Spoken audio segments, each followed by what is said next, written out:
स्वागत है दोस्तों आप सभी लोगों का आपका अपने YouTube चैनल एग्जाम मंत्रा में। जी देखिए, आज का हमारा क्लास है प्रैक्टिस सेट इनके मॉडल पेपर का। मॉडल पेपर नंबर 4 है, ठीक है। यूपी ट्रिपल एससी पैट के आपके अंकित भाटी सर जी की बुक के है। तो आप सभी लोग जो है लिंक शेयर कर दीजिए फटाफट। क्लास स्टार्ट करने से पहले सभी लोग जो है लिंक शेयर कर दीजिए, अपने दोस्तों को जोड़िए क्लास में। और जो है इससे पहले जितने क्लासेस हो चुके उन क्लासों को भी आप देख सकते हो, ठीक है। आपके लिंक जो है डिस्क्रिप्शन मिल जाएंगे आपको, प्ले लिस्ट में भी देख सकते हो, प्ले लिस्ट बने हुए होंगे प्रैक्टिस सेट का, ठीक है, यूपी ट्रिपल एससी पैट के लिए स्पेशल। तो चलिए देखते हैं आज का हमारा पहला क्वेश्चन क्या है। सभी लोग जो है ना एक्टिव रहिएगा क्लास में, सभी लोग जो है एक्टिव रहिएगा और सभी क्वेश्चन के आंसर देने की कोशिश करिएगा, ठीक है, ताकि आपको पता चले कि आप लोगों का जो है प्रिपरेशन इस टाइम किस लेवल तक है ना। तो चलिए देखते हैं आज का हमारा पहला क्वेश्चन क्या है। देखिए क्वेश्चन नंबर आपका फर्स्ट क्या है। क्वेश्चन नंबर फर्स्ट कह रहा है, डैश की रानी अवंतीबाई लोधी ने अंग्रेजों के खिलाफ 4000 की सेना खड़ी की और नेतृत्व किया, जिन्होंने उसके राज्य के प्रशासन को अधिकार में ले लिया था, ठीक है। जो के खिलाफ 4000 की सेना खड़ी की, कितने 4000 की सेना खड़ी की और जो उनका नेतृत्व किया और जिन्होंने उसके राज्य के प्रशासन को अधिकार में ले लिया, प्रशासन को अधिकार में ले लिया। तो रानी अवंतीबाई लोधी जो है कहां से संबंधित है? झांसी से, फैजाबाद से, रामगढ़ से या फिर मंडाला से। आपका क्वेश्चन का आंसर क्या होगा? रानी अवंतीबाई लोधी जो है रामगढ़ से संबंधित है। कहां से? रामगढ़ से। आपका ऑप्शन नंबर सी जो है ना ये आपका करेक्ट आंसर होगा, ठीक है। रानी अवंतीबाई जो है रामगढ़ से है, रामगढ़ से, जिन्होंने अंग्रेजों के खिलाफ 4000 की सेना खड़ी की और उनका नेतृत्व किया था। और जो है रामगढ़ की रानी अवंतीबाई लोधी जो है 1857 की क्रांति, 1857 की क्रांति में प्रथम महिला शहीद वीरांगना, शहीद वीरांगना थी, ठीक है। तो आपका क्वेश्चन नंबर फर्स्ट का आंसर हो गया ऑप्शन नंबर सी, ठीक है। ऑप्शन नंबर सी जो है ये आपका करेक्ट आंसर है। चलिए नेक्स्ट क्वेश्चन देखते। नेक्स्ट आपका देखिए, नेक्स्ट आपका क्वेश्चन नंबर आपका सेकंड। क्वेश्चन नंबर सेकंड क्या है? स्वतंत्रता प्राप्त करने के लिए गांधी जी किन नीतियों की वकालत की थी, ठीक है। स्वतंत्रता प्राप्त करने के लिए जो है गांधी जी ने किन नीतियों की वकालत की थी? हिंसा का प्रयोग किए बिना, जो है भेदभाव के खिलाफ लड़ना, बिल्कुल यही पॉइंट तो आपका बिल्कुल पॉजिटिव लग रहा है, क्योंकि महात्मा गांधी अहिंसा के पुजारी थे। तो हिंसा का प्रयोग किए बिना भेदभाव के खिलाफ लड़ना। दूसरा सरलता, साकार एवं उपज, इससे कोई रिलेटेड नहीं है। आपके महात्मा गांधी जी ने स्वतंत्रता प्राप्त करने के लिए किन नीतियों का वकालत किया, ठीक है, कि व्यवहार चेंज करने के लिए। अतिशय अत्याचारी कराधान के खिलाफ विरोध, फिर स्वराज यानी कि होम रूल आंदोलन में सक्रिय भागीदारी। तो आपको इसमें से एक पॉइंट चुनना। सबसे पॉजिटिव आपको क्या लग रहा है? पॉजिटिव आपको महात्मा गांधी के लिए, जिसकी वकालत महात्मा गांधी जी की कौन सी नीति है? हिंसा का प्रयोग किए बिना जो है भेदभाव के खिलाफ लड़ना ही आपका करेक्ट आंसर होगा, ठीक है। चलिए नेक्स्ट क्वेश्चन देखते हैं। नेक्स्ट आपका क्वेश्चन है क्वेश्चन नंबर थर्ड। देखिए क्वेश्चन नंबर आपका थर्ड क्या? क्वेश्चन नंबर थर्ड कह रहा है, निम्नलिखित में से किसे शेर ए बलिया के नाम से जाना जाता था? भगत सिंह, चंद्रशेखर आजाद, चित्तू पांडे या मंगल पांडे। बताइए क्वेश्चन नंबर थर्ड का आंसर क्या होगा? देखिए शेर ए बलिया किन्हें कहा जाता है? Chittu Pandey. Option number C जो है ये आपका करेक्ट आंसर होगा, ठीक है। चित्तू पांडे भारत के एक स्वतंत्रता सेनानी थे और जो है 1942 में, कब? 1942 में जो भारत छोड़ो आंदोलन हुआ था। भारत छोड़ो आंदोलन कब हुआ था? 1942 में हुआ था ना। 1942 में जो भारत छोड़ो आंदोलन लिए थे उसमें महत्वपूर्ण भूमिका निभाए थे। चलिए नेक्स्ट क्वेश्चन देखते हैं। नेक्स्ट आपका क्वेश्चन होगा क्वेश्चन नंबर आपका 4 नंबर। देखिए क्वेश्चन नंबर आपका 4 क्या? दिल्ली में कुतुब मीनार दुनिया का सबसे ऊंचा ईंट का बना मीनार है। इनमें से कौन से राजा ने इसके निर्माण में योगदान नहीं दिया? दिल्ली के जो कुतुब मीनार है दुनिया का सबसे ऊंचा ईंट का बना मीनार है। इनमें से कौन सा राजा ऐसा है जिन्हें इस निर्माण में अपना योगदान नहीं दिया? कुतुब मीनार का निर्माण की नींव किसने रखा था? नींव जो है देखिए कुतुबुद्दीन ऐबक ने जो इसकी नींव रखी थी। कुतुबुद्दीन ऐबक ने जो इसकी नींव रखी थी। और जो इसके बाद इल्तुतमिश ने इसमें 3 मंजिला बनवाए थे। कितने? 3 मंजिला बनवाए थे, ठीक है। इसके बाद जो है फिरोज शाह तुगलक में से इसमें 5वीं और अंतिम मंजिला फिरोज शाह तुगलक ने बनाए थे, ठीक है। 5वीं मंजिल बनवाए थे किसने? फिरोज शाह तुगलक ने। और इसमें जो है अलाउद्दीन खिलजी का जो है कुतुब मीनार बनाने में कोई भी योगदान नहीं है, यानी कि ऑप्शन नंबर आपका सी जो है ये आपका करेक्ट आंसर है। अलाउद्दीन खिलजी का जो है कुतुब मीनार बनाने में कोई भी योगदान नहीं है। चलिए नेक्स्ट क्वेश्चन देखते हैं। नेक्स्ट आपका क्वेश्चन होगा क्वेश्चन नंबर 5। देखिए क्वेश्चन नंबर आपका 5 क्या है? ब्रिटिश संसद के किस अधिनियम के अंतर्गत प्रांतों में जिम्मेदार सरकार का प्रावधान किया गया था? 1935 का अधिनियम, 1909 का अधिनियम, 1919 का अधिनियम या 1892 का अधिनियम। बताइए क्वेश्चन नंबर 50 का आंसर क्या होगा? ब्रिटिश संसद के किस अधिनियम के अंतर्गत जो है प्रांतों में जिम्मेदार सरकार का प्रावधान किया गया था। तो इसमें आपका आंसर क्या होगा, देखिए आंसर सिंपल से आपको पता होगा भाई, संविधान में मैक्सिमम बाउंड किससे लिया गया था, 1935 के अधिनियम से लिया गया था। तो 1935 आपका आंसर होगा, 1935 अधिनियम से लिया गया था। ठीक है, और 1909 की बात करें, इसमें जो मार्ले मिंटो सुधार के लिए फेमस, मार्ले मिंटो सुधार। और 1919 जो है, 1919 जो है Monte Monte Chelmsford Chelmsford Monte Chelmsford सुधार, मांटे चैम्सफोर्ड सुधार 1919 में है। उसके बाद आप बात करते हैं 1892 में, 1892 जो भारत परिषद अधिनियम से संबंधित है। ठीक है, चलिए नेक्स्ट क्वेश्चन देखते हैं, क्लियर हो गया तो क्वेश्चन देखते हैं। नेक्स्ट आपका क्वेश्चन होगा क्वेश्चन नंबर 6। देखिए क्वेश्चन नंबर 6 क्या है, निम्नलिखित में से किस उपनिषद में जो है वासुदेव कुटुंबकम शब्द का उल्लेख किया गया, वासुदेव कुटुंबकम शब्द का उल्लेख किया गया किस उपनिषद में जो है। तो आपका इसमें आंसर क्या होगा, आपका आंसर होगा इसमें महा उपनिषद में जो है वासुदेव कुटुंबकम शब्द का उल्लेख है। ठीक है, वासुदेव कुटुंबकम शब्द का अर्थ होता है धरती ही परिवार है, धरती ही परिवार होता है। ठीक है, परिवार होता है, ये आपके महा उपनिषद में वासुदेव कुटुंबकम शब्द उल्लेख है। और अगर उपनिषद की बात करते हैं, टोटल उपनिषदों की संख्या कितनी है, उपनिषदों की संख्या कितनी है, अगर आपसे पूछे कि उपनिषदों की संख्या कितना, तो 108 होगा। और 108 में सबसे बड़ा उपनिषद कौन सा है, देखिए यहाँ नाम में बृहत आ रहा है ना, बृहद, तो यही आपके सबसे बड़ा उपनिषद है। सबसे बड़ा उपनिषद कौन सा है, बृहदारण्य उपनिषद जो है उपनिषदों में सबसे बड़ा उपनिषद है। ठीक है, और वासुदेव कुटुंबकम शब्द जो है किसमें उल्लेखित है, महा उपनिषद में है। ठीक है, सारे पॉइंट क्लियर है। चलिए नेक्स्ट क्वेश्चन देखते हैं। नेक्स्ट आपका क्वेश्चन होगा क्वेश्चन नंबर आपका 7 नंबर। देखिए क्वेश्चन नंबर आपका 7 क्या है, माना जाता है कि गौतम यानी कि सिद्धार्थ, बचपन के नाम थे इनके, ने अंतिम ज्ञान प्राप्ति के लिए बोध गया जाने से पहले 6 साल तक डैश स्थान पर शुद्ध चित्त से ध्यान किया था। कौन से स्थान पर जो ध्यान किए थे, इतखोरी, प्रगबोधि, राजगीर या फिर कपिलवस्तु। देखिए गौतम बुद्ध के बारे में बौद्ध धर्म से संबंधित आपका स्पेशल एक वीडियो बनाओ, उसको भी आप देख लीजिएगा।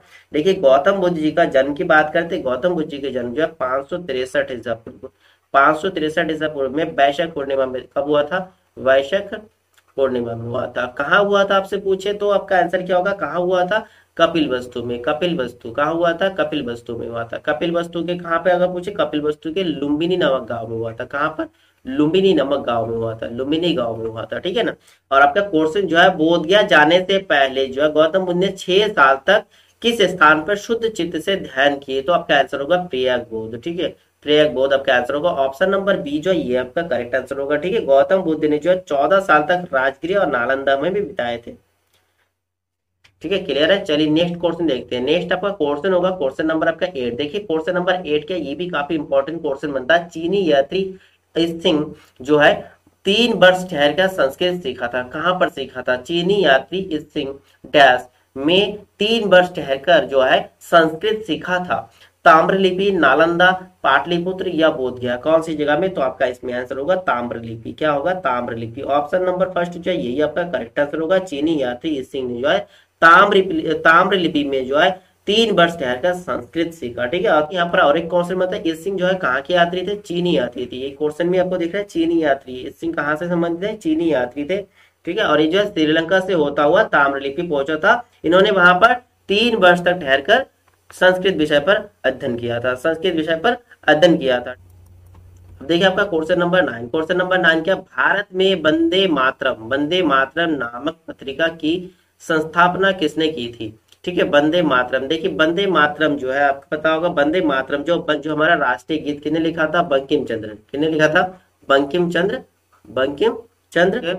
और इसी गीत से जो है प्रभावित होकर जो है बिपिन चंद्र पाल ने जो है वंदे मातरम नामक पत्रिका की स्थापना किया था। किसने किया था, बिपिन चंद्र पाल। ठीक है, देखिए वंदे मातरम जो पत्रिका, इसके संस्थापना की बात करते हैं तो बिपिन चंद्र पाल ने किया था। और इसके संपादन की बात करते हैं, संपादन किसने किया था, संपादन अरविंद घोष ने किया था, संपादन। ठीक है, चलिए नेक्स्ट क्वेश्चन देखते हैं। नेक्स्ट आपका क्वेश्चन होगा क्वेश्चन नंबर 10। देखिए क्वेश्चन नंबर आपका 10 क्या है, निम्नलिखित में से कौन सा जो है विकल्प मुगल शासक एवं उसके शासन के दौरान भारत आने वाले विदेशी यात्रा के आधार पर सही तौर पर सुमेलित है। आपसे पॉजिटिव वाला पूछा, ध्यान रखिए क्वेश्चन में कई बार नेगेटिव वाला भी पूछते हैं, और इस टाइप के क्वेश्चन आपके काफी रिपीट होते हैं। शाहजहां के शासनकाल में विलियम हॉकिंस, क्या शाहजहां के शासनकाल में विलियम हॉकिंस आए थे, नहीं। विलियम हॉकिंस किसके शासनकाल में आए थे, विलियम हॉकिंस जो आपके जहांगीर के शासनकाल में, ठीक है। विलियम हॉकिंस जो है जहांगीर के शासनकाल में आए थे, जहांगीर के शासनकाल, ठीक है। और जहांगीर के शासनकाल में थॉमस रो भी आए थे, थॉमस रो भी आए थे जहांगीर के शासनकाल में, थॉमस रो, ठीक है। कैप्टन हॉकिंस और थॉमस रो जो है जहांगीर के शासनकाल में आए थे। उसके बाद आए थे औरंगजेब के शासनकाल में, मनोची बिल्कुल करेक्ट है, यही आपका पॉजिटिव होगा। औरंगजेब के शासनकाल में मनोची आए थे, ठीक है। औरंगजेब के, अकबर के शासनकाल में थॉमस रो नहीं, ये भी आपके जहांगीर के शासनकाल में आए थे, ठीक है। देखिए मनोची जो है आपके औरंगजेब और शाहजहां के शासनकाल से संबंधित, औरंगजेब और शाहजहां के शासनकाल से संबंधित कौन सा है, मनोची है, ठीक है। और अगर स्टीफन हॉकिंस और थॉमस रो की पूछेंगे तो आपका आंसर होगा जहांगीर, क्या होगा, जहांगीर होगा। चलिए नेक्स्ट क्वेश्चन देखते हैं। नेक्स्ट आपका क्वेश्चन होगा क्वेश्चन नंबर 11। देखिए क्वेश्चन नंबर आपका 11 क्या, बहुत सिंपल सा क्वेश्चन है। रेड क्लिफ रेखा निम्नलिखित में से किसके साथ भारत की सीमा का सीमांकन करती है। आप सभी लोगों को पता होगा रेड क्लिफ भाई भारत और पाकिस्तान के बॉर्डर की सीमा का नाम जो है रेड क्लिफ है। आपका आंसर होगा option number first, option number first जो इसमें करेक्ट आंसर होगा। चलिए नेक्स्ट क्वेश्चन देखते हैं। नेक्स्ट आपका क्वेश्चन नंबर 12। क्वेश्चन नंबर 12 क्या, केन नदी मध्य भारत के बुंदेलखंड क्षेत्र की प्रमुख नदी में से एक है जो दो राज्यों मध्य प्रदेश और डैश कौन से राज्य से होकर बहती है, गुजरात, महाराष्ट्र, उत्तर प्रदेश या फिर केरल, ठीक। केन नदी मध्य भारत के बुंदेलखंड क्षेत्र के प्रमुख नदियों में से एक है जो मध्य प्रदेश और कौन से राज्य, मध्य प्रदेश और उत्तर प्रदेश, क्या होगा, मध्य प्रदेश और उत्तर प्रदेश से होकर बहती है। तो आपका आंसर होगा ऑप्शन नंबर सी जो ये आपका करेक्ट आंसर है। क्लियर है। चलिए नेक्स्ट क्वेश्चन देखते हैं। नेक्स्ट आपका क्वेश्चन होगा 13 नंबर क्वेश्चन। देखिए 13 नंबर क्वेश्चन क्या, उष्ण कटिबंधीय सदाबहार वनों के संबंध में निम्नलिखित में से कौन सी विशेषता सही नहीं है। देखिए सही नहीं है पूछे, पहला ऑप्शन आपका है इन वनों में पेड़ों की ऊंचाई 60 मीटर या इससे अधिक होती है, बिल्कुल सही है, ठीक है। दूसरा, इन वनों में वर्ष में लगभग 100 सेंटीमीटर वर्षा होती है, बिल्कुल गलत है। 100 सेंटीमीटर वर्षा नहीं होता, लगभग 200 सेंटीमीटर से अधिक, 200 सेंटीमीटर से अधिक बारिश होता है, ठीक है। 200 सेंटीमीटर से अधिक बारिश होती है। आपका नेगेटिव वाला सेंस कौन सा है, ऑप्शन नंबर बी जो है आपके किसके, उष्ण कटिबंधीय सदाबहार वनों के संबंध में नेगेटिव कथन है, ठीक है। तो आगे आपका ऑप्शन देखिए रखा है, ये वन अच्छी तरह से स्थिरीकृत होता है, बिल्कुल सही है। ये उष्ण और आर्द्र क्षेत्रों में पाए जाते हैं, बिल्कुल सही है, ठीक है। चलिए नेक्स्ट क्वेश्चन देखते हैं। फिर नेक्स्ट आपका क्वेश्चन होगा क्वेश्चन नंबर 14। देखिए क्वेश्चन नंबर आपका 14 क्या है, निम्नलिखित में से किस नाम से लघु हिमालय शिवालिका, लघु हिमालय शिवालिक के बीच स्थित घाटियों को जाना जाता है, ठीक है। लघु हिमालय शिवालिकों के बीच स्थित घाटियों को जाना जाता है, दून, मर्ग, बेट या फिर तराई। तो आपके इसमें आंसर क्या होगा, आंसर होगा सिंपल सी दून, है ना। लघु हिमालय और शिवालय के बीच स्थित घाटियों को दून के नाम से जाना जाता है। किस नाम से जाना जाता है, दून के नाम से जाना जाता है, ध्यान रखिएगा। अच्छा क्वेश्चन है। चलिए नेक्स्ट क्वेश्चन देखते हैं। नेक्स्ट आपका क्वेश्चन नंबर आपका 15। क्वेश्चन नंबर 15 क्या, 2011 की जनगणना के अनुसार निम्नलिखित में से किस राज्य में महिला लिंग अनुपात सबसे कम जो है सबसे लिंगानुपात पूछा, सबसे कम किस राज्य में, उत्तर प्रदेश। देखिए उत्तर प्रदेश की लिंगानुपात 912 था, 2011 की जनगणना के अनुसार हो रहा है ये, 2011 की जनगणना के अनुसार आपका क्वेश्चन है।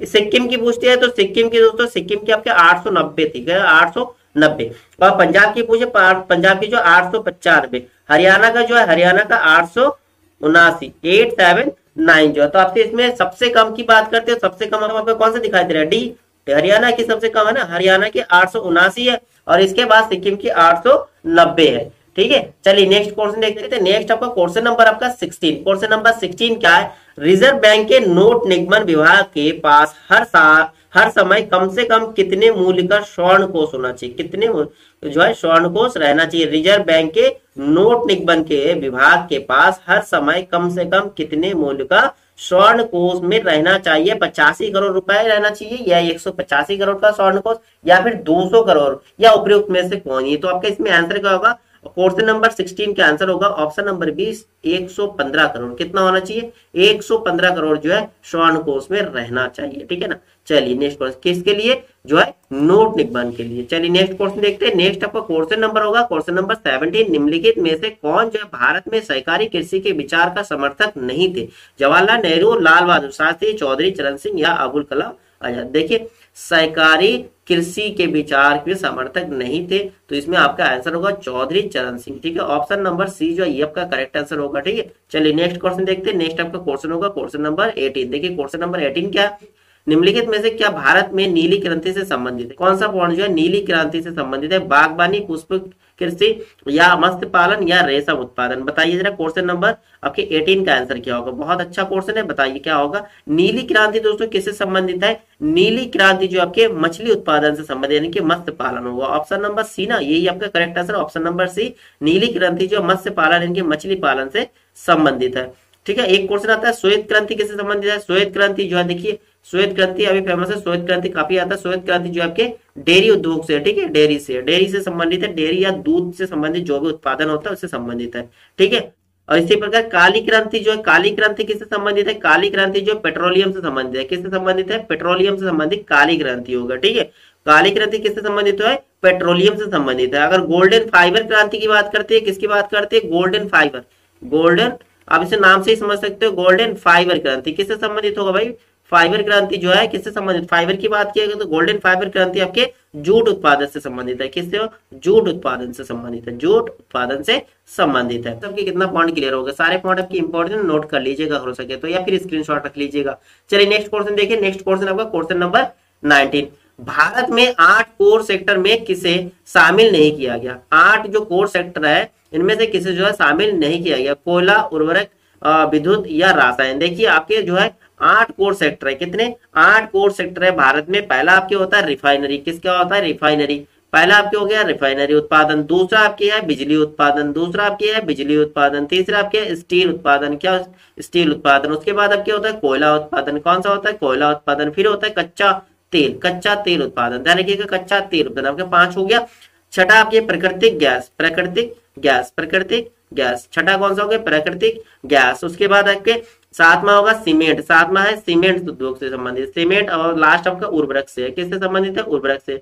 देखिए इसमें आपका आंसर क्या होगा? देखिए कोयला बिल्कुल आपकी 8 कोर सेक्टर में सम्मिलित है। देखिए कोयला है तो कोयला आपको हो जाएगा। ठीक, उर्वरक है, उर्वरक वाला भी आपको हो जाएगा। विद्युत इनकी बिजली है तो ये भी आपको हो जाएगा। कौन सा नहीं है? रासायन नहीं है। यानी कि ऑप्शन नंबर डी जो है यही आपका करेक्ट आंसर हो रहा है क्वेश्चन नंबर 19 का। क्लियर है? चलिए फिर नेक्स्ट क्वेश्चन देखते हैं। नेक्स्ट आपका क्वेश्चन नंबर देखिए, क्वेश्चन नंबर 20 क्या है? क्वेश्चन नंबर 20 थोड़ा मैं नीचे कर देता हूँ। क्वेश्चन नंबर 20 देखिए, क्वेश्चन नंबर 20 क्या है? क्वेश्चन नंबर आपका 20 कह रहा है निम्नलिखित में से कौन सी आर्थिक गतिविधियां प्राथमिक क्षेत्र के अंतर्गत आती है? प्राथमिक क्षेत्र के अंतर्गत आती है, आपसे पूछा। ध्यान रखिए प्राथमिक क्षेत्र के अंतर्गत क्या क्या आता है? प्राथमिक क्षेत्र के अंतर्गत आपके पहला तो आता है मत्स्य पालन। देखिए मत्स्य पालन, ठीक है, डेयरी, कृषि, फिर आपके हो गया खनन। ठीक है, तो आपसे पूछा कौन कौन सा संबंधित है प्राथमिक क्षेत्र के अंतर्गत, तो आपका मत्स्य पालन, मछली पालन, डेयरी और कृषि, ये तीनों है। तीनों कौन सा ऑप्शन में आ रहा है? ऑप्शन सी में आ रहा है। तीनों जो है आर्थिक गतिविधियों की प्राथमिक क्षेत्र के संबंधित है। तीनों जो है आर्थिक गतिविधियों के प्राथमिक क्षेत्र से संबंधित है। क्लियर है? अब क्या नेक्स्ट क्वेश्चन देखते हैं। नेक्स्ट क्वेश्चन आपका क्वेश्चन नंबर 21। देखिए क्वेश्चन नंबर 21 क्या है? क्वेश्चन नंबर आपका 21 ये भी काफी अच्छा क्वेश्चन है। भारत ने समवर्ती सूची की संकल्पना उद्धत की। कहा समवर्ती सूची कहां से लिया गया? समवर्ती सूची यूएस के संविधान से, अमेरिका के संविधान से लिया गया? बिल्कुल नहीं। अमेरिका से क्या लिया गया दोस्तों? अमेरिका यानी कि यूएसए से लिया गया मूल अधिकार। पहला लिया गया था मूल अधिकार। ठीक है, मूल अधिकार। मूल अधिकार हमारे संविधान में जोड़ा गया संयुक्त राज्य अमेरिका से यानी कि यूएसए से जोड़ा गया। और दूसरा आपके न्यायिक संबंधित, ठीक है, न्याय से संबंधित, न्यायिक संबंधित। फिर आपका स्विट्जरलैंड के संविधान से लिया गया समवर्ती सूची, बिल्कुल। फिर आपका ऑस्ट्रेलिया से लिया गया, बिल्कुल ऑस्ट्रेलिया से लिया गया। समवर्ती सूची जो है, समवर्ती सूची जो है संविधान में ऑस्ट्रेलिया से लिया गया। ठीक है, ऑस्ट्रेलिया के संविधान से जो है समवर्ती सूची के संकल्पना उद्गत हुई है। आगे यूएसएसआर की बात करती है, इनकी पूर्व सोवियत संघ की बात करती है। यहाँ से जो आपके मूल कर्तव्य लिया गया, क्या लिया? मूल कर्तव्य लिया गया। देखिए मूल अधिकार अमेरिका से लिया गया, जबकि मूल कर्तव्य की बात करते हैं तो मूल कर्तव्य यूएसएसआर यानी कि सोवियत संघ से लिया गया। इसके साथ साथ पहला आपके पॉइंट आता है प्रस्तावना। प्रस्तावना कहां से लिया गया भाई? ये भी आपके सोवियत संघ से लिया गया। ठीक है, क्लियर है सारे पॉइंट? चलिए नेक्स्ट क्वेश्चन देखते हैं। नेक्स्ट आपका क्वेश्चन है 22 नंबर। देखिए क्वेश्चन नंबर 22 क्या है? गुड इवनिंग सभी को, गुड इवनिंग।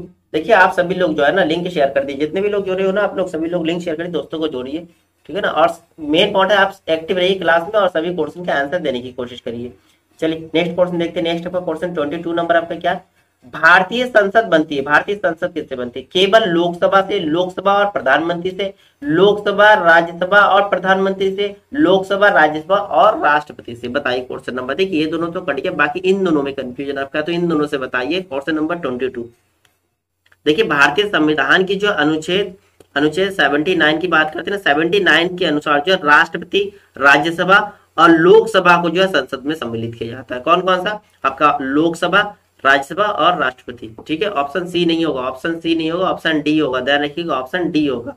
लोकसभा क्या होता है? लोकसभा आपके निम्न सदन कहा जाता है, लोकसभा को निम्न सदन और राज्यसभा को उच्च सदन। क्या कहा जाता है? उच्च सदन। ध्यान रखिएगा, उच्च सदन कौन सा है? राज्यसभा, और निम्न सदन कौन सा है? लोकसभा। ठीक है, चलिए नेक्स्ट क्वेश्चन देखते हैं। नेक्स्ट आपका क्वेश्चन नंबर 23। देखिए आपका क्वेश्चन नंबर 23 क्या है? क्वेश्चन नंबर 23 आपका है, सूची बंद को सूची सेकंड से सुमेलित कीजिए और नीचे दिए गए कोड से सही उत्तर चुनिए। सही वाला इसमें भी चुनना है। सूची एक तरफ फर्स्ट देख रहे, सेकंड देख रखा है, आपको सही वाला चुनना है सब।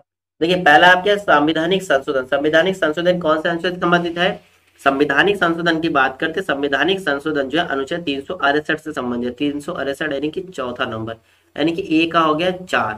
वित्त आयोग, वित्त आयोग जो है, वित्त आयोग किस संबंधित है? वित्त आयोग जो है अनुच्छेद 280 से संबंधित है। किससे? 280, यानी कि बी का हो गया 3। ठीक है, अनुच्छेद 280 जो आपके वित्त आयोग से संबंधित है। किससे? वित्त आयोग से। वित्तीय आपातकाल, देखिए वित्तीय आपातकाल अनुच्छेद 360, यानी कि सी का हो गया फर्स्ट। बाकी डी की बात करते हैं, डी का आपका कौन सा हो जाएगा? डी का आपके दूसरा हो जाएगा। अखिल भारतीय संवैधानिक सभा किससे संबंधित है? अनुच्छेद 312। तो आपका ऑप्शन क्या हो गया? 4 3 1 2, 4 3 1 2। देखिए 4 3 1 2 ऑप्शन कौन सा है? 4 3 1 2, ऑप्शन बी जो है आपका करेक्ट आंसर है ना, ऑप्शन बी जो है आपका करेक्ट आंसर है क्वेश्चन नंबर आपके 23 का। क्लियर है? चलिए नेक्स्ट क्वेश्चन देखते हैं। नेक्स्ट आपका क्वेश्चन होगा क्वेश्चन नंबर 24। देखिए क्वेश्चन नंबर 24 क्या कह रहा है?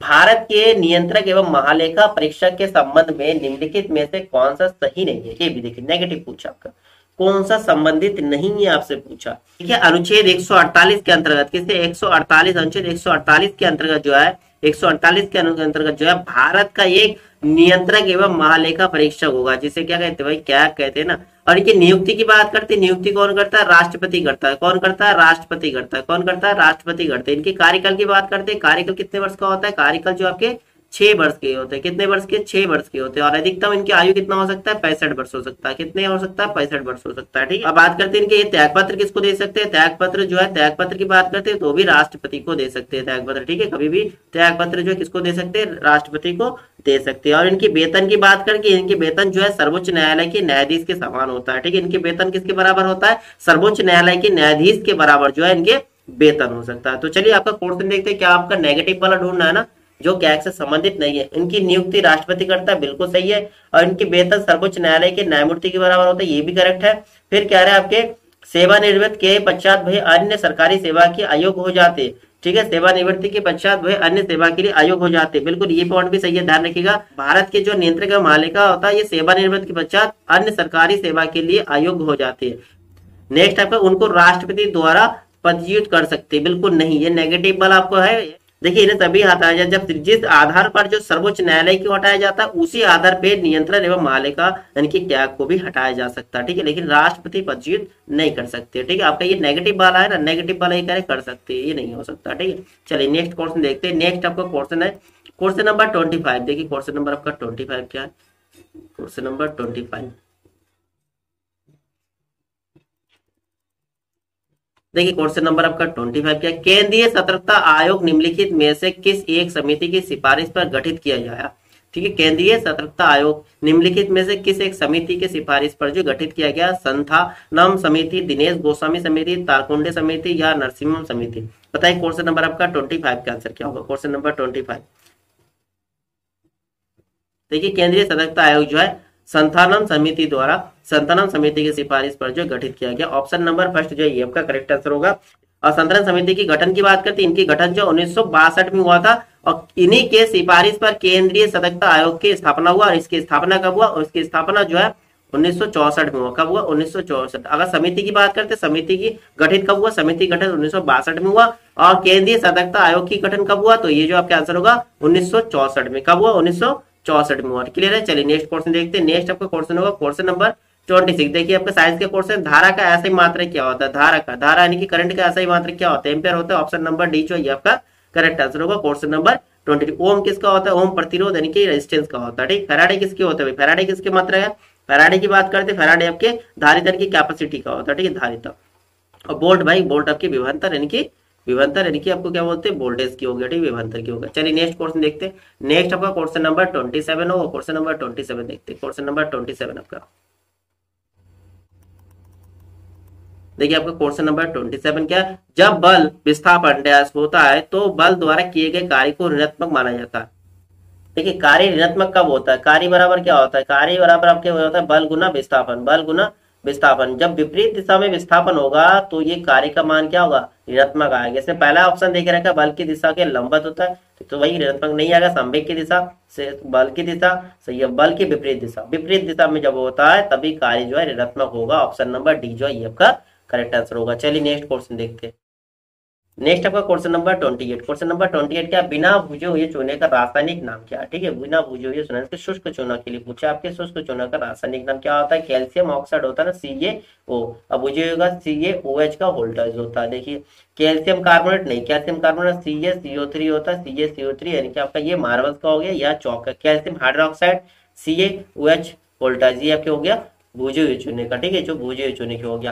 कैल्शियम ऑक्साइड, कैल्शियम ऑक्साइड जो है ये आपके शुष्क चूने का हो गया। ऑप्शन नंबर सी जो है आपका करेक्ट आंसर हो रहा है। चलिए नेक्स्ट क्वेश्चन देखते हैं। फिर नेक्स्ट आपको क्वेश्चन नंबर 29। देखिए, क्वेश्चन नंबर 29 क्या, डैश को समुद्र जल के बाष्पन द्वारा प्राप्त किया जाता है। वह समुद्र जल के बाष्पन से क्या प्राप्त करते हैं, लोहा, चीनी, नमक, इस्पात, क्या होगा, नमक होगा। सिंपल से ऑप्शन नंबर सी आपका करेक्ट हो रहा है। चलिए नेक्स्ट क्वेश्चन देखते हैं। नेक्स्ट आपका 29 फिर से रिपीट हो गया, 29 30 होगा। क्वेश्चन नंबर 30 क्या है, निम्न में से कौन सा घटक जो है पत्तियों को हरा रंग प्रदान करता है। भाई हरा रंग कौन प्रदान करता है, नाइट्रोजन, जल, ऑक्सीजन, क्लोरोफिल। बिल्कुल क्लोरोफिल होगा ना, क्लोरोफिल जो है पदार्थ को क्या हरा रंग प्रदान करता है। इसी प्रकार अगर मनुष्य की बात करें, मनुष्य की जो रक्त का रंग यानी कि ब्लड का रंग जो है लाल क्यों होता है, लाल क्यों होता है, तो इसका आपका होता है किसके कारण होता है, हीमोग्लोबिन, ठीक है। ये दोनों पॉइंट मिलता जुलता ध्यान रखिएगा। मनुष्य में जो है आरबीसी में उपस्थित लोहे पदार्थ हीमोग्लोबिन, ठीक है, कौन सा, हीमोग्लोबिन के कारण रक्त का रंग लाल होता है। और इसी प्रकार पत्तियों में जो हरा रंग की बात करते हैं, पत्तियों में हरे रंग किसके कारण होता है, क्लोरोफिल के कारण होता है, ठीक है, क्लोरोफिल के कारण होता है,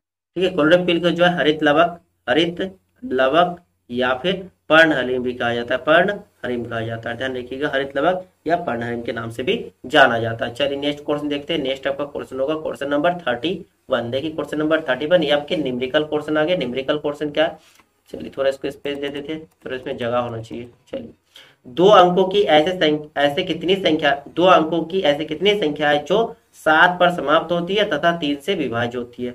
7 पर समाप्त होती है और 3 पर विभाज्य होती है। आपसे पूछे दो अंकों की, देखिए 7 पर समाप्त होने वाले अगर 2 अंकों की पूछे तो पहले आपके कितने हो जाएंगे, 17 हो गया, फिर आपके 27 हो जाएगा, फिर आपके 37, 47, 57, 67, 77, 87, 97। अब इसमें पूछा आपके 3 से विभाज्य भी होना चाहिए। 17 तो 3 से विभाज्य नहीं होगा, 27 हो जाएगा, 37 नहीं होगा, 47 नहीं होगा, आपके 57 हो जाएगा, 3 से विभाज्य हो जाएगा, 67 नहीं होगा, 77 नहीं होगा, 87 आपके 3 से विभाज्य हो रहा है, 97 नहीं होगा। यानी कि आपके कितने बचे, 3 ही तो बचे। एक आपके 27 हो गया, एक 57 हो गया, एक 87 हो गया, ठीक है।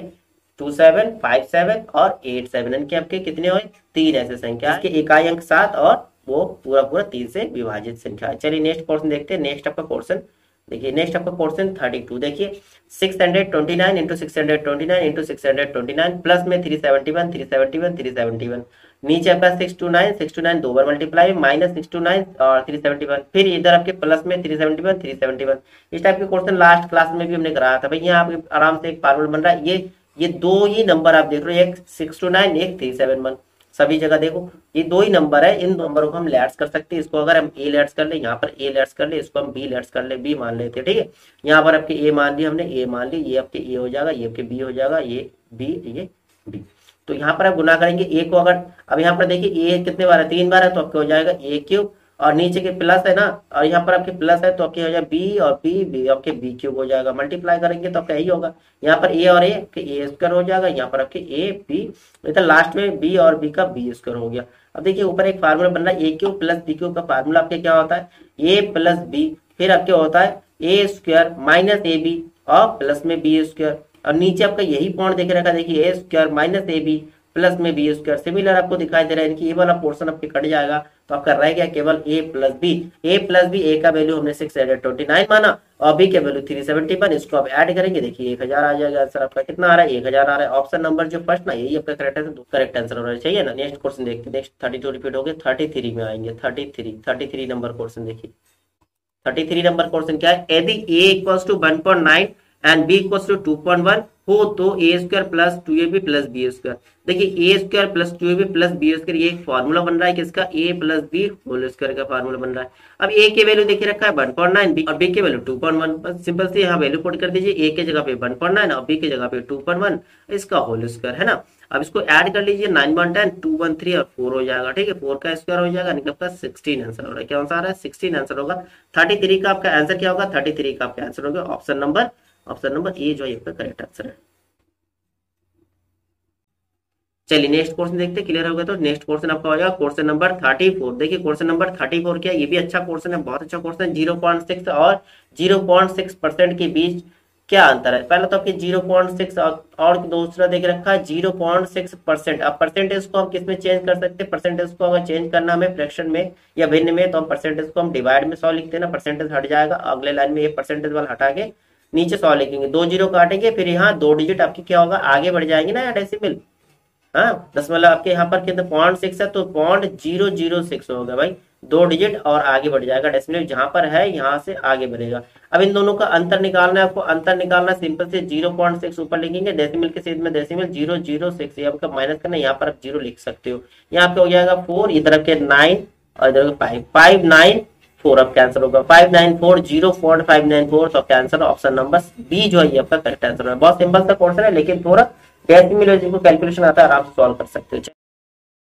डेसिमल वाला प्लस माइनस मल्टीप्लाई डिवाइड, ठीक है, ये चारों चीज आपको डेसिमल वाले आने चाहिए, कोई दिक्कत नहीं। और आपको मैक्सिमम आपको पैट के लिए पता है, परसेंटेज का चैप्टर हो गया, रेशियो का चैप्टर हो गया, ठीक है, परसेंटेज और रेशियो 2 चैप्टर में आपकी पकड़ अच्छी होना चाहिए, तो आपके मैक्सिमम पोर्शन सॉल्व हो सकता है। बाकी बच्चे आपके फ्रैक्शन रह गए, एक आपके बनता है फ्रैक्शन और ये डेसिमल, ठीक है, इसमें अगर थोड़ी बहुत भी आपको नॉलेज है आराम से पोर्शन आप मैथ में जो है, मैथ के आपके 25 में 20 प्लस तो आराम से कर सकते हो, ठीक है, 20 प्लस आराम से अटेम्प्ट कर सकते हो। चलिए नेक्स्ट क्वेश्चन देखते हैं, नेक्स्ट आपका क्वेश्चन होगा 35, क्वेश्चन नंबर 35 पे क्या है, 35 नंबर क्वेश्चन का, एक बल्लेबाज अपनी 11वीं पारी में 77 रन बनाता है, जिससे उसका स्कोर औसत स्कोर जो है 3 बढ़ जाता है। 11वीं पारी के बाद उसका औसत स्कोर क्या है, 11वीं पारी के बाद उसका औसत स्कोर क्या है, अब ठीक है 46 है, 49 है, 47 है या 48 है। हम मान लेते हैं कि उसका जो औसत जो है, पहले जो औसत जो है उसको हम अगर एक्स मान के भी सॉल्व करेंगे आराम से सॉल्व कर सकते हो, ठीक है। 11वीं पारी में कितना 77, पहले उसका औसत कितना, देखिए पहले उसका औसत 10 पारी में था एक्स था, तो एक्स के साथ अगर 10 का मल्टीप्लाई कर देंगे, गुना कर देंगे तो टोटल आ गया, और इसमें अब उसके 77 रन जुड़ जाए तो 11 पारी हो गया, यानी कि 11 से इसको भाग देंगे, अब नया औसत आ जाएगा, है ना, नया औसत आ जाएगा, है कि नहीं। तो नया औसत ये बता रहा है कि जो है नया औसत 3 बढ़ जाता है, पहले से जो 3 बढ़ जाता है, 3 ज्यादा हो जाता है, ठीक है। औसत बराबर क्या होता है आप लोगों को पता होगा, औसत बराबर क्या है, संख्याओं का योग, संख्याओं का योग, ठीक है, जितना योग है, और इधर नीचे होता है पदों की संख्या, पदों की संख्या। जैसे हमने औसत इसको x मान लिया, संख्याओं का योग, अब संख्याओं का योग हमें पता नहीं है, संख्याओं का योग कितना होगा, संख्याओं का योग हमें पता नहीं है, हमें निकालना है संख्याओं का योग। नीचे पदों की संख्या तो पता है, पहले 10 था तो 10 के साथ गुना करने पर इस प्रकार से 10x हुआ, ठीक है, इस प्रकार से हमारा 10x हुआ, तो संख्याओं का योग। तो यहाँ हमने डायरेक्ट यहाँ पर ले लिया 10x, जिनको समझ में नहीं आया तो यहाँ पर आप देख सकते हो इस फॉर्मूले को लगा के, तो 10x प्लस 77, ठीक है, 10x प्लस 77, यहाँ 11 से आप गुना करेंगे तो आपके हो जाएंगे 11x प्लस 11 3 33, ठीक है, एक्स एक्स एक साइड में कर दिए, 77 में से हम माइनस करेंगे 33, इधर आपके 11x में से माइनस हो जाएंगे 10x, तो यहाँ आपके कितने बचेंगे, 7 में से आपके 3 या 4, ठीक है 44, और इधर हो जाएंगे आपके 1x, कितना हो गया 1x हो गया, ठीक है। ये औसत कौन सा है, जो औसत हमने माना था उसके 10 पारी जब हुआ था, 10वां पारी तक उसका औसत इतना था, और 11वीं पारी में तक अब उसका कितना औसत होगा, यानी कि 44 में आप 3 अगर जोड़ देंगे, क्योंकि अब जो है उसके x प्लस 3 है ना, 44 प्लस 3 आपके 47 हो गया, अभी वर्तमान में उसके औसत कितना बन गया 47 बन गया। ऑप्शन नंबर सी जो ये आपका करेक्ट आंसर होगा, क्लियर है। चलिए नेक्स्ट क्वेश्चन देखते हैं, नेक्स्ट आपका क्वेश्चन है आपके 36 नंबर, जिसकी कोई उपमा ना दी जा सके के लिए एक शब्द, जिसकी कोई उपमा ना दी जा सके के लिए एक शब्द, अनुपम, अल्पक, ज्ञानी, अनुयायी। बताइए क्वेश्चन नंबर आपका 36 का आंसर क्या होगा। देखिए जिसकी कोई उपमा ना की जा सके उसको क्या आ गया, अनुपम, ऑप्शन नंबर फर्स्ट आपका करेक्ट आंसर हो रहा है। अल्पक मतलब जो बहुत कम जानता हो, जो बहुत कम जानता हो, ठीक है, उसे हम क्या बोलते हैं, अल्पज्ञ। ज्ञानी किसे कहेंगे, जो किसी विषय का ज्ञान रखता हो, किसी विषय का ज्ञान रखता हो उसको हम ज्ञानी कहते हैं, ठीक है। अनुयायी की बात करते हैं, अनुयायी किसी का अनुसरण करने वाले, किसी का अनुसरण करने वाले को जो है अनुयायी कहते हैं, ठीक है। चलिए नेक्स्ट क्वेश्चन देखते हैं। नेक्स्ट आपका क्वेश्चन होगा 37 नंबर। क्वेश्चन नंबर 37 क्या है, क्वेश्चन नंबर 37 देखिए, क्वेश्चन नंबर आपका 37 क्या कह रहा है, इस विद्यालय में दाखिला मिलना टेरी खीर है, इस विद्यालय में दाखिला मिलना टेरी खीर है। रेखांकित मुहावरे का सही अर्थ, देखिए टेरी खीर का अर्थ क्या है, कठिन कार्य करना, आसान कार्य करना, अप्रयत्नशील होना या फिर असंभव कार्य करना। भाई टेरी खीर मतलब सीधी बात है कठिन कार्य करना हो रहा है ना, कठिन कार्य करना। ऑप्शन नंबर फर्स्ट आपका करेक्ट आंसर हो रहा है, ऑप्शन नंबर फर्स्ट आपका करेक्ट आंसर हो रहा है। चलिए नेक्स्ट क्वेश्चन देखते हैं। नेक्स्ट आपका क्वेश्चन होगा क्वेश्चन नंबर 38। देखिए क्वेश्चन नंबर आपका 38 क्या, शब्द युग्म के सही अर्थ का भेद का चयन कीजिए, शब्द युग्म के सही अर्थ भेद का चयन कीजिए। जैसे अंबुज और अम्बुज, देखिए अंबुज का जब जा लगा सीधी बात कमल की बात करते हैं, ठीक है, और दा लगा मैंने बताया था ट्री के पर्यायवाची लन करने का। अब जब जा लगा ये आपके कमल का हो गया, और इधर दा लगा है तो ये आपके किसका हो जाएगा, बादल का हो गया, और धा लगाता है तो आपके समुद्र का होता है। तो कमल और बादल, देखिए कमल और बादल कौन सा, ऑप्शन नंबर फर्स्ट जो ये आपका सही अर्थ है, ठीक है ना, ऑप्शन नंबर फर्स्ट आपका सही आंसर हो गया, कमल और बादल जो अंबुज और अम्बुद का पर्यायवाची शब्द है, सही अर्थ है। चलिए नेक्स्ट क्वेश्चन आपका क्वेश्चन नंबर 39। अन्वेषण का शुद्ध संधि विच्छेद है अन्वेष प्लस अन्वेष प्लस अनुविलर्वेशन अनुविलर्वेशन। बताइए क्वेश्चन नंबर 39 का आंसर क्या, पर्यायवाची संधि विच्छेद पूछे, संधि विच्छेद क्या होगा आपके अन्वेषण का, अन्वेषण का संधि विच्छेद होता है अनप्लस, ठीक है, ए उ और ए से बन रहा है, कि आपका ऑप्शन नंबर डी जो है ये आपका करेक्ट आंसर है, ठीक है, ये आपके अण संधि हो गए, कौन सी संधि, अण संधि हो गया। चलिए नेक्स्ट क्वेश्चन देखते हैं।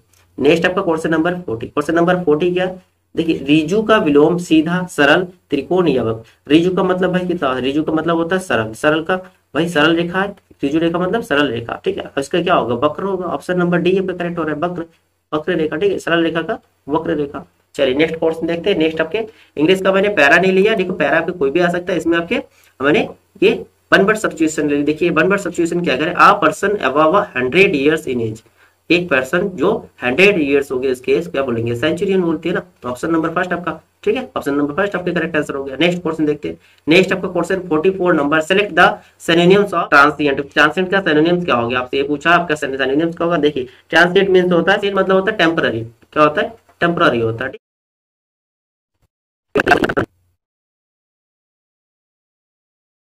इम्फेरल, इम्फेरमल। आपका ऑप्शन नंबर जो बी है ना ये आपका करेक्ट आंसर होगा। आपका सिनोनिम पूछा, एंटोनिम से नहीं पूछा, ठीक है, ध्यान रखिए सिनोनिम पूछा।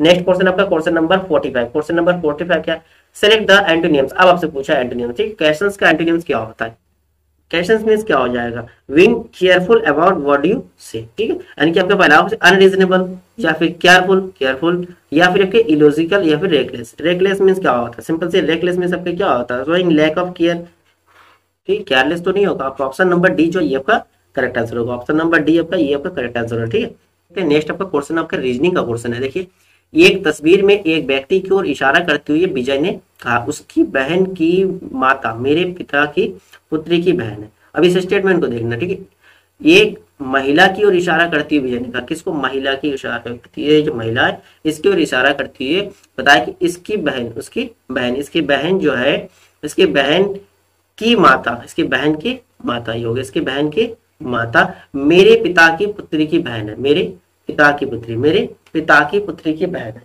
पिता की पुत्री, भाई पिता की पुत्री इसको मान लेते, इसके पिता, इसके पुत्री हो गए, इसके बहन ही हो गया, यानी कि ये भाई ये तो विजय की भी बहन होगी, यहाँ पर विजय होगी, विजय की भी बहन हो गया। तो हमसे क्या पूछ रहे हैं, हमसे पूछ रहे हैं कि महिला विजय से किस प्रकार संबंधित है। भाई यहाँ पर अगर विजय है, अब यहाँ पर ये महिला है, अभी पिछले जनरेशन की बात हो गया ना, तो यहाँ पर आपके आंसर क्या होगा, आंसर देखिए देखा, माता, भांजी, पुत्री, बहन, भाई ये इसकी बहन हो गया, इधर महिला इसकी बहन हो गया, इसकी ये इसकी माता हो गया, तो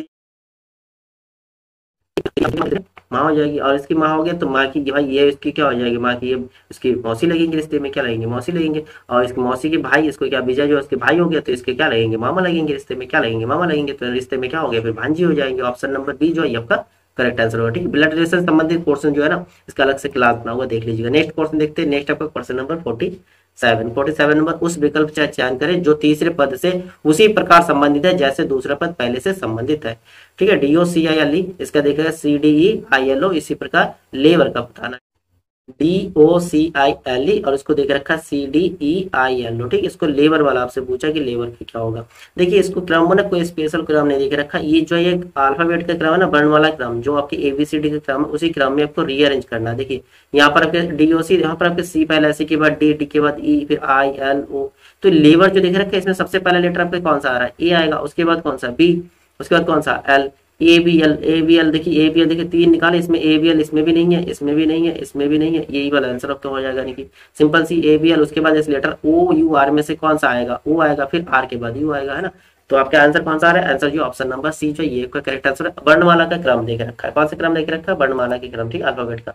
नेक्स्ट देखते हैं, नेक्स्ट आपका क्वेश्चन नंबर 48। एक निश्चित कोड भाषा में TYR को जो है 65 के रूप में कोडित किया गया जाता है, और उसी प्रकार GAV की गैप को जो 26 के रूप में कोडित किया जाता है। तो उसी भाषा में जो MOJ को किस रूप में कोडित किया जाएगा, 41, 39 या 40 या फिर 40 या फिर 38। देखिए TYR, पहले टी का कोडिंग कितना होता है, टी का कोडिंग आपका 20 होता है ना, वाई का आपका 25, आर का आपका 18। इनको ऐड करिए, देखिए ऐड करने पर कितना हो रहा है, 8 5 13, 2 2 4 5 6, 63 हो रहा है। जिसको कोड क्या कर रहा है, कोड जो है 65 कर रहा है, इसको 65 इनकी प्लस आपको इसमें 2 जोड़ना पड़ेगा, तब आपके बन गया 65।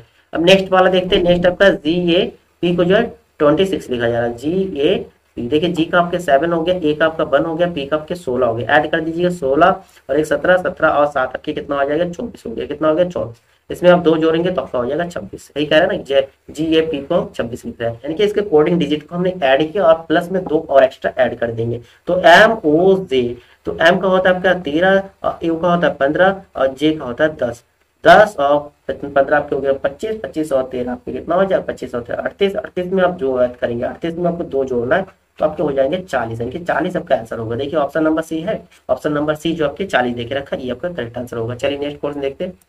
नेक्स्ट आपका क्वेश्चन आपका 49। क्वेश्चन नंबर 49 के उस शब्द का चयन करें जो भिन्न है, परिस्थितिकी, त्वचा विज्ञान, नेत्र विज्ञान या मायोलॉजी। देखिए पारिस्थितिकी जो है ये आपके पर्यावरण से संबंधित है, किससे संबंधित है, पर्यावरण से। जबकि त्वचा विज्ञान, नेत्र विज्ञान, मायोलॉजी, ये सब के क्या है, ये सब मानव शरीर से संबंधित है, मानव संबंधित जो स्टडी होता है उसका है, ठीक है। अब इसमें आपका आंसर क्या हो जाएगा, आंसर होगा ऑप्शन नंबर ए हो जाएगा, पारिस्थितिकी हो जाएगा। ऑप्शन नंबर फर्स्ट आपके करेक्ट आंसर होगा। नेक्स्ट देखते हैं, नेक्स्ट आपका क्वेश्चन नंबर 50। क्वेश्चन नंबर 50 क्या कथन वाला क्वेश्चन है। देखिए कुछ केक जो है पेस्ट्री है, कुछ केक जो है, कुछ केक जो है, केक लेते हैं, कुछ केक जो है क्या पेस्ट्री है, ठीक है। कुछ केक जो है आपके क्या है, कुछ केक जो है पेस्ट्री है, कुछ केक जो है क्या हो गया, पेस्ट्री हो गया। अब कुछ ब्रेड जो है पेस्ट्री है, आप कह रहे हैं कुछ ब्रेड जो है वो भी पेस्ट्री है, कुछ ब्रेड जो है वो क्या हो गया, पेस्ट्री हो गया, ब्रेड, ठीक है। ये जो है कुछ पेस्ट्री हो गया। अब आपका निष्कर्ष देखिए, निष्कर्ष क्या देख रखा है, इसके सभी पेस्ट्री के केक होने की संभावना। देखिए पॉसिबिलिटी वाला जब भी देख रहे हैं तो उसकी संभावना, ये ब्रेड वाला जो देख रखा है, ब्रेड वाला जो देख रखा है, ये यहाँ भी हो सकता है कि कुछ ब्रेड जो है पेस्ट्री भी हो, तो यहाँ भी हो सकता है। तो सभी पेस्ट्री के केक होने की संभावना, सभी पेस्ट्री के केक होने की संभावना, इस संभावना वाले पॉइंट में ये पॉजिटिव में जाता है। कुछ केक के ब्रेड होने की ये तो पॉसिबिलिटी है ही, ठीक है। संभावना के लिए पूछा, देखिए केवल निष्कर्ष एक, केवल निष्कर्ष दो, या निष्कर्ष पहला और निष्कर्ष सेकंड दोनों आंसर करते हो तो ये आपको हो सकता है ऑप्शन नंबर सी जो है आपका करेक्ट होगा, ठीक है। चलिए नेक्स्ट क्वेश्चन देखते हैं। नेक्स्ट आपका क्वेश्चन होगा 51 नंबर। क्वेश्चन नंबर 51 क्या देखिए,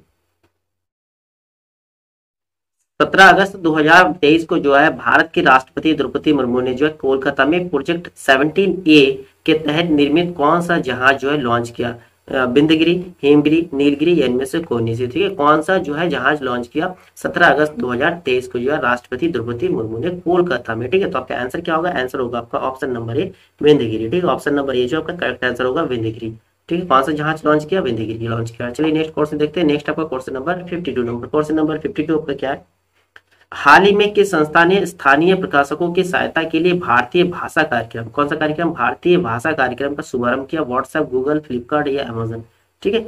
कौन सी संस्था ने जो शुरू किया भारतीय भाषा कार्यक्रम की शुरुआत, तो इसमें आपका आंसर होगा गूगल, क्या होगा, गूगल। ऑप्शन नंबर बी ना, यही आपका करेक्ट आंसर हो रहा है। चलिए नेक्स्ट क्वेश्चन देखते हैं, ये आपके करंट अफेयर्स के कुछ 10 क्वेश्चन होगा, ठीक है। विश्व योग दिवस का कौन सा संस्करण जो 21 जून 2023 को आयोजित हुआ, जिसके इस वर्ष की थीम योगा फॉर वासुदेव कुटुंबकम, योगा फॉर वासुदेव, थीम जरूर याद कर लीजिएगा, इसको नोट कर लीजिएगा, ठीक है। इस बार जो 21 जून 2023 को जो योग हुआ था इसमें थीम क्या रखा गया था, थीम क्या, योगा फॉर वासुदेव कुटुंबकम, ठीक है। तो ये कौन से नंबर के थे, आपसे पूछा है 17 7वां, 8वां, 9वां या फिर 10वां। क्वेश्चन नंबर 53, देखिए क्वेश्चन नंबर 53 क्या होगा, 9वां होगा। ठीक है, ऑप्शन नंबर जो आपका सी ना, ये आपका करेक्ट आंसर है क्वेश्चन नंबर 53 का। देखिए विश्व योगा दिवस कब से शुरू हुआ था, 21 जून 2015 से शुरू हुआ था। ठीक है, इस बार संस्करण कौन सा था, 9वां संस्करण था। ठीक है, नेक्स्ट क्वेश्चन देखते हैं। नेक्स्ट आपका क्वेश्चन नंबर 54, भारत की फुटबॉल टीम ने इंटर कॉन्फिडेंटल कप 2023 का खिताब जो फाइनल में किस देश की टीम को पराजित कर जीता है। ठीक है, फुटबॉल टीम ने इंटर कॉन्टिनेंटल कप 2023 का खिताब जो फाइनल में किस देश को हराकर जीता है, कुवैत, बहरीन, लेबनान या फिर ईरान। तो आपके क्वेश्चन नंबर 54 का आंसर क्या हो रहा है, क्वेश्चन नंबर 54 का आंसर होगा ऑप्शन नंबर सी, लेबनान। ठीक है, ऑप्शन नंबर सी आपका करेक्ट हो रहा है। चलिए नेक्स्ट क्वेश्चन देखते हैं। नेक्स्ट आपका क्वेश्चन नंबर 55, देखिए क्वेश्चन नंबर 55 क्या है। क्वेश्चन नंबर 55 है, किन दो देशों की वायुसेना के मध्य वीर गार्जियन 23 नामक द्विपक्षीय हवाई अभ्यास का आयोजन हुआ। भारत तथा सऊदी अरब, भारत तथा श्रीलंका, भारत तथा नेपाल या भारत तथा जापान के बीच कौन सा वायुसेना अभ्यास हुआ, वीर गार्जियन 23, क्वेश्चन नंबर 55। ठीक है, तो किन देशों के बीच हुआ, भारत और जापान के बीच में हुआ। तो ऑप्शन नंबर डी है ना, ये आपका करेक्ट आंसर है। ऑप्शन नंबर डी जो है क्वेश्चन नंबर 55 का करेक्ट आंसर है। भारत और जापान के बीच में जो है वीर गार्जियन 2023 का जो वायुसेना अभ्यास हुआ। चलिए नेक्स्ट क्वेश्चन देखते हैं। नेक्स्ट आपका question number 56, Ranipur tiger reserve जिसे हाल ही में भारत का 53 यानी 53वां टाइगर रिजर्व घोषित किया गया, 53वां टाइगर रिजर्व घोषित किया गया है, किस राज्य में स्थित है, किस राज्य में, मध्य प्रदेश, उत्तर प्रदेश, बिहार या Uttarakhand. Question number 56, Ranipur tiger reserve. ठीक है, रानीपुर टाइगर रिजर्व जो है कितने नंबर के, 53 नंबर के है। ठीक है, तो ये किस राज्य में, क्वेश्चन नंबर 50 किस राज्य में, उत्तर प्रदेश, अपने उत्तर प्रदेश राज्य में जो 53वां टाइगर रिजर्व हो। ठीक है, चलिए नेक्स्ट क्वेश्चन देखते हैं। नेक्स्ट आपका क्वेश्चन 57 नंबर, क्वेश्चन नंबर 57 का, निम्न में से किस राज्य में भारत के G20 अध्यक्ष में G20 एम्पावर शिखर सम्मेलन का आयोजित हो, उत्तर प्रदेश, मध्य प्रदेश, गुजरात या राजस्थान।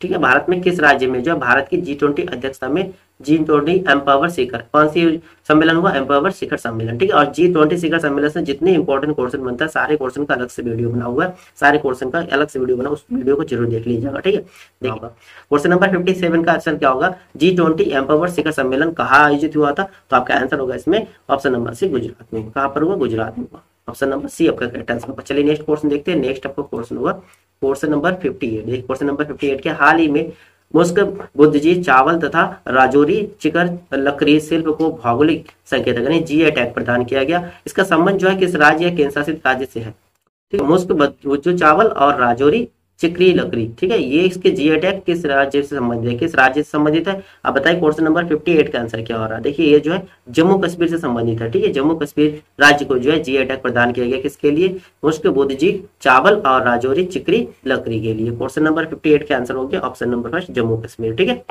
चलिए नेक्स्ट क्वेश्चन देखते हैं। नेक्स्ट आपका क्वेश्चन नंबर 59। देखिए क्वेश्चन नंबर 59 का, भारत के गृह मंत्री अमित शाह ने किस स्थान पर ग्रामीण क्षेत्र के समग्र विकास के लिए वाइब्रेंट विलेज प्रोग्राम का जो है शुभारंभ किया, वाइब्रेंट विलेज प्रोग्राम का जो है शुभारंभ किया। क्वेश्चन नंबर 59, देखिए पल्ली जम्मू कश्मीर, कोंडागांव छत्तीसगढ़, किबिथु अरुणाचल प्रदेश, इनमें से कोई नहीं। भारत के गृह मंत्री अमित शाह ने किस स्थान में ग्रामीण क्षेत्रों के समग्र विकास के लिए वाइब्रेंट विलेज प्रोग्राम का शुभारंभ किया, किबिथु अरुणाचल प्रदेश में। कहाँ शुरू किया, किबिथु अरुणाचल प्रदेश में शुरू किया वाइब्रेंट विलेज प्रोग्राम का शुभारंभ किया गया 2023 में। चलिए नेक्स्ट क्वेश्चन देखते हैं। Next question number 60। देखिए क्वेश्चन नंबर 60 क्या है, क्वेश्चन नंबर 60 आपका है, भारत सरकार के थिंक टैंक यानी कि नीति आयोग। ठीक है, थिंक टैंक यानी कि नीति आयोग के वर्तमान में सीईओ कौन है, परमेश्वरन अय्यर, बीबीआर सुब्रमण्यम, सुमन केबेरी या नितिन चुंग। बताइए क्वेश्चन नंबर 60 का आंसर क्या होगा। इसके साथ साथ उपाध्यक्ष भी बता दीजिएगा। ठीक है, उपाध्यक्ष कौन है, सीईओ के साथ साथ उपाध्यक्ष भी बताइए, नीति आयोग के उपाध्यक्ष कौन है और नीति आयोग का फुल फॉर्म भी बताइए। ठीक है, इसके उपाध्यक्ष कौन है, आपसे पूछा इसमें सीईओ कौन है, वर्तमान में सीईओ कौन है। तो आपका क्वेश्चन नंबर 60 का आंसर क्या हो रहा है, सुब्रमण्यम साहब है ना, ऑप्शन नंबर बी जो ये आपका करेक्ट आंसर होगा, ऑप्शन नंबर बी। ठीक है ना, ठीक है। और नीति आयोग के अध्यक्ष की बात करें, अध्यक्ष हमेशा प्रधानमंत्री होता है। चलिए नेक्स्ट क्वेश्चन देखते हैं। नेक्स्ट आपका क्वेश्चन होगा क्वेश्चन नंबर 61। क्वेश्चन नंबर 61 क्या है, चौक पूर्णा भारत की किस क्षेत्र की लोक कला है, चौक पूर्णा। ठीक है, जिसको हम क्या कहते हैं, रंगोली कहते हैं। क्या कहते हैं, रंगोली कहते हैं। ये किस क्षेत्र से संबंधित है, जिसमें क्या करते हैं, जिसमें चावल या आटे का प्रयोग करके दीवारों या फिर भित्तियों में सजाया रंगोली बनाया जाता है। ठीक है, किस क्षेत्र से संबंधित, उत्तर प्रदेश राज्य से संबंधित है। ऑप्शन नंबर ना फर्स्ट आपका करेक्ट आंसर, उत्तर प्रदेश राज्य से संबंधित चौक पूर्णा इनकी रंगोली। चलिए नेक्स्ट क्वेश्चन देखते हैं। नेक्स्ट आपका क्वेश्चन होगा 62 नंबर। क्वेश्चन नंबर 62 क्या है आपके, संसद के दो क्रमिक सत्रों के बीच अधिकतम कितने अंतराल होना चाहिए। संसद के दो क्रमिक सत्रों के बीच अधिकतम कितना अंतराल होता है, 1 वर्ष, 8 माह, 3 माह या फिर 6 माह। बताइए क्वेश्चन नंबर आपका 62 का आंसर क्या होगा। देखिए संसद के दो सत्रों के बीच ना अधिकतम 6 माह, कितने 6 महीने का अंतराल होता है, अधिकतम 6 महीने का अंतराल होता है। अब संसद के कितने सत्र होते हैं, संसद के 3 सत्र, 3 सत्र मुख्यतः देखा जाता है। 3 सत्र कौन सा, बजट सत्र, तब ये आपके जनवरी फरवरी से आपके शुरू होता है और कहाँ तक, जनवरी फरवरी से आपके अगस्त तक चल सकता है, अगस्त के बीच में, ठीक है। उसके बाद आपके होता है मानसून, ठीक है, मानसून सत्र। मानसून सत्र जो है, मानसून सत्र जो जुलाई से आपके अगस्त सितंबर तक, ठीक है, अगस्त सितंबर तक। उसके बाद आपके लास्ट होता है, लास्ट आपके शीतकालीन सत्र। कौन से, कितने 3 सत्र हो गया, बजट सत्र, मानसून सत्र और शीतकालीन सत्र। ये आपके नवंबर और नवंबर से दिसंबर तक, ठीक है, क्लियर है। तो आपके दो क्रमिक सत्रों के बीच अधिकतम अगर अंतर की बात करें, अधिकतम अंतराल 6 माह तक हो सकता है, 6 माह तक हो सकता है। ऑप्शन नंबर डी आपका करेक्ट आंसर हो गया क्वेश्चन नंबर 62 पर। नेक्स्ट क्वेश्चन देखते हैं। नेक्स्ट आपका क्वेश्चन नंबर 63। देखिए क्वेश्चन नंबर 63 क्या, हाफ लॉन्ग हिल स्टेशन किस भारतीय राज्य में स्थित है। हाफ लॉन्ग हिल स्टेशन, देखिए हिल स्टेशन की बात करें कहां पर स्थित है, सिक्किम, हिमाचल प्रदेश, उत्तराखंड या फिर आसाम। बताइए क्वेश्चन नंबर आपका 63 का आंसर क्या होगा। देखिए हाफ लॉन्ग हिल स्टेशन किस राज्य से संबंधित है, आसाम राज्य से संबंधित है। किस राज्य से, आसाम राज्य से संबंधित है, ठीक है। हाइट एंड हिलॉक नाम से भी जाना जाता है। देखिए हिल स्टेशन जो स्पेशल जो है पैराग्लाइडिंग, हैग्लाइडिंग और ट्रैकिंग के लिए प्रसिद्ध है। चलिए नेक्स्ट क्वेश्चन देखते हैं। नेक्स्ट आपका क्वेश्चन होगा क्वेश्चन नंबर 64। क्वेश्चन नंबर आपका 64 क्या, बर्मा की मुद्रा क्या है। बर्मा यानी कि कर रहे हैं म्यांमार देश की बात करें, म्यांमार देश का मुद्रा क्या है, क्या है, क्रेक है, क्रोनर है या पैसी है, या पेसो है। बताइए क्वेश्चन नंबर 64 का आंसर क्या होगा। क्वेश्चन नंबर 64 देखिए बर्मा की मुद्रा जो है क्वैत है, क्या है, क्वैत होगा। ऑप्शन नंबर जो है फर्स्ट ना, ये आपका करेक्ट आंसर हो गया, बर्मा की मुद्रा। और फ्रैंक कहाँ की मुद्रा है, फ्रैंक की बात करते हैं, फ्रैंक कहाँ की मुद्रा, यहाँ पर स्विट्जरलैंड का मुद्रा, कौन से देश के, स्विट्जरलैंड की मुद्रा। क्रोनर की बात करते हैं, क्रोनर कहाँ का मुद्रा है, स्वीडन की है, कहाँ के है, स्वीडन की है, ठीक है। और पेसो जो है, पेसो के अर्जेंटीना का है, कहाँ के, अर्जेंटीना के। चलिए नेक्स्ट क्वेश्चन देखते हैं। नेक्स्ट आपका क्वेश्चन होगा क्वेश्चन है 65 नंबर। क्वेश्चन नंबर 65 क्या, खजुराहो भारत के निम्नलिखित में से किस राज्य में स्थित है। खजुराहो भारत के निम्नलिखित में से किस राज्य में स्थित है, बिहार, उड़ीसा, मध्य प्रदेश या राजस्थान, ठीक है। तो क्वेश्चन नंबर 65 का आंसर क्या हो रहा है, खजुराहो जो है भारत के किस राज्य से, मध्य प्रदेश राज्य से संबंधित है। किस राज्य से, मध्य प्रदेश राज्य से संबंधित है। और जो खजुराहो जो है पहले जो है चंदेलों के राजधानी हुआ करता था, चंदेलों के राजधानी हुआ करता था। क्वेश्चन आपका क्वेश्चन नंबर 66, बहुत अच्छा क्वेश्चन है और इंपॉर्टेंट भी है। विंग्स ऑफ फायर किस भारतीय वैज्ञानिक की प्रसिद्ध आत्मकथा है। Wings of Fire, CV Raman, Vikram Sarabhai, Homi J Bhabha या एपीजे अब्दुल कलाम। तो क्वेश्चन नंबर 66 का आंसर क्या होगा। देखिए विंग्स ऑफ फायर इसके लेखक कौन है भाई, एपीजे अब्दुल कलाम, ठीक है। तो इसका आत्मकथा किनकी है, एपीजे अब्दुल कलाम जी की, इनके द्वारा लिखी गई। देखिए मिशन इंडिया, ये भी बहुत आता है, मिशन इंडिया बुक आता है। उसके बाद आपके आता है स्पिरिट ऑफ इंडिया, ठीक है। और एक बुक है माई जर्नी। ये कुछ स्पेशल बुक है जो एपीजे अब्दुल कलाम द्वारा लिखी गई और जो पेपर में छपती है, ठीक है। विंग्स ऑफ फायर तो कई बार आ चुका है आपकी, एपीजे अब्दुल कलाम जी 11वें नंबर के राष्ट्रपति थे, 11वें नंबर के राष्ट्रपति थे जो 2002 से 2007 के बीच में थे, 2002 से 2007 के बीच में थे, ठीक, 11वें राष्ट्रपति के रूप में। चलिए नेक्स्ट क्वेश्चन देखते हैं। नेक्स्ट आपका क्वेश्चन होगा क्वेश्चन नंबर 67। यूएन पर्यावरणीय गतिविधियों का समन्वय करने वाला अंतर्राष्ट्रीय संगठन। देखिए पर्यावरण गतिविधियों का समन्वय करने वाले अंतर्राष्ट्रीय संगठन, संयुक्त राष्ट्र आर्थिक और सामाजिक, बिल्कुल नहीं, संयुक्त राष्ट्र सुरक्षा परिषद। भाई पर्यावरण से संबंधित पर्यावरण गतिविधियों की बात करें तो संयुक्त राष्ट्र पर्यावरण संरक्षण परिषद या फिर संयुक्त राष्ट्र पर्यावरण कार्यक्रम। इन दोनों में से बताइए कौन सा आंसर होगा। 2 ऑप्शन मैंने काट दिया, आंसर बताइए दोनों में से आपका आंसर क्या होगा, संयुक्त राष्ट्र पर्यावरण संरक्षण परिषद या फिर संयुक्त राष्ट्र पर्यावरण कार्यक्रम। तो इसमें आपका आंसर होगा ऑप्शन नंबर डी, संयुक्त राष्ट्र पर्यावरण कार्यक्रम, ठीक है, जो पर्यावरण गतिविधियों का समन्वय करने वाला अंतर्राष्ट्रीय संगठन है, ठीक है। इसकी स्थापना की बात करते हैं, इसकी स्थापना जो 1972 में हुआ था, 1972 में स्टॉकहोम सम्मेलन में हुआ था, स्टॉकहोम सम्मेलन में हुआ था, ठीक है। इसके मुख्यालय की बात करते हैं, इसके मुख्यालय केन्या राज्य के नैरोबी में है। कहाँ पर है, नैरोबी में, केन्या राज्य के नैरोबी में है, केन्या राज्य के नैरोबी में।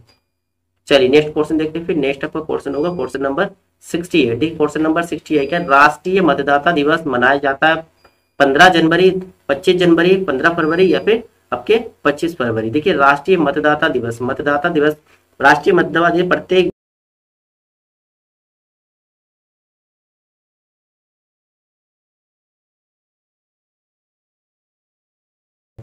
निर्वाचन आयोग, निर्वाचन आयोग की स्थापना दिवस, ठीक है, स्थापना दिवस। स्थापना दिवस की स्थापना कब हुई? 25 जनवरी, 25 जनवरी 1950 को हुआ था भारत के निर्वाचन आयोग की, और उसी दिन को जो है भारत में राष्ट्रीय मतदाता दिवस मनाया जाता है। नेक्स्ट क्वेश्चन देखते हैं। नेक्स्ट आपका क्वेश्चन होगा 69, क्वेश्चन नंबर 69। देखिए क्वेश्चन नंबर 69 क्या है?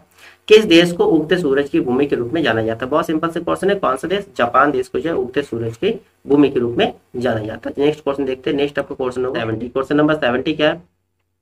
भारत सरकार द्वारा प्रस्तुत किए जाने वाला सर्वोच्च नागरिक पुरस्कार कौन सा है? भाई भारत सरकार द्वारा प्रस्तुत किए जाने वाले सबसे सर्वोच्च नागरिक पुरस्कार कौन सा है? पद्म विभूषण, भारत रत्न, अशोक चक्र या पद्मश्री? सिंपल सी है, कौन सा है? भारत रत्न, ठीक है। भारत रत्न जो भारत सरकार द्वारा प्रस्तुत किए जाने वाले सर्वोच्च नागरिक पुरस्कार सम्मान है, ठीक है, भारत रत्न। देखिए इसके बाद आपकी हिंदी का पैराग्राफ आता है, दो हिंदी का पैराग्राफ हमने नहीं रखा, और मैथ का जो इतना क्वेश्चन है उसको हम नेक्स्ट क्लास में लेके आते हैं। मैथ के खाली ग्राफ कराएंगे, बाकी आपके जो इतना 5 क्वेश्चन एक्स्ट्रा बनता है, ग्राफ का 20, ग्राफ का 20 क्वेश्चन है, 20 क्वेश्चन को अलग से क्लास में लेके आएंगे, ठीक है। तो आपको क्लास कैसा लगा आप जरूर बताइए, लाइक और शेयर करना ना भूलिए, अपने दोस्तों को शेयर जरूर कर दीजिए, ठीक है। बाकी आपसे मिलते हैं नेक्स्ट क्लास में, तक के लिए दोस्तों जय हिंद एंड थैंक यू।